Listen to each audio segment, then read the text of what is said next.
மோசமான கட்டமைப்பை எதிர்த்து போராடியவர் தந்தை பெரியார்.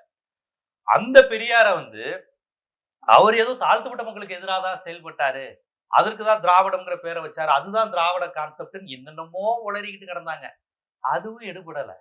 எந்த தலித்துகள் மத்தியிலும் இவங்க உருவாக்குன RSS உருவாக்குன சில குழுக்கள் மட்டும்தான் பெரியாருக்கு எதிராக பேசினாங்களே ஒழிய, தமிழ்நாட்டில் உள்ள பரந்துபட்ட தலித் மக்கள் எங்களுடைய தலைவர் தந்தை பெரியார், பாபா சாஹேப் அம்பேத்கர் தான் அப்படிங்கிற அந்த அரசியலை கையில் எடுத்தாங்க. இன்னைக்கு வரையும் பெரியார தலித்துகளுக்கு எதிராக அவங்க முயற்சி பண்ணிக்கிட்டே இருக்கிறாங்க. அது எடுபடல. ஸோ RSS 2வது வித்தியும் அவுட் ஆயிடுச்சு.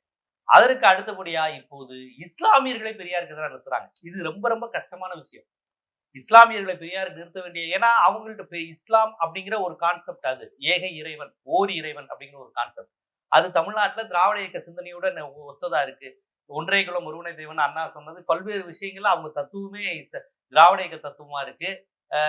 ஒருவர் ஆற தழுவி கொள்ளுதல், சமத்துவமா இருக்கிறது, எல்லாருமே சமம்ங்கிறது. இறைவன் இருக்கிறான் இல்லைங்கிறதுல பெரியாருக்கு மாற்று கருத்து உண்டு. இறைவன் இல்லைன்னு சொல்றது. ஆனா இறைவன் முன்னால் அனைவரும் சமம்ங்கிறது பெரியாருடைய கருத்து. அதனாலதான் மிலாது நபி கலந்துகிட்டாரு. நபிகள் நாயகம் பிறந்த நாளை கொண்டாட சொன்னாரு. இஸ்லாம் ஒரு இனிய மார்க்கம்னாரு. பலர் கேட்டாங்க, இவர் தான் கடவுள் இல்லைங்கிறாரு, ஏன் இஸ்லாம் சொல்றாருன்னா, சமத்துவம் இருக்கு. பெரியாருடைய அடிப்படை நோக்கமான சமத்துவம் இருக்கு.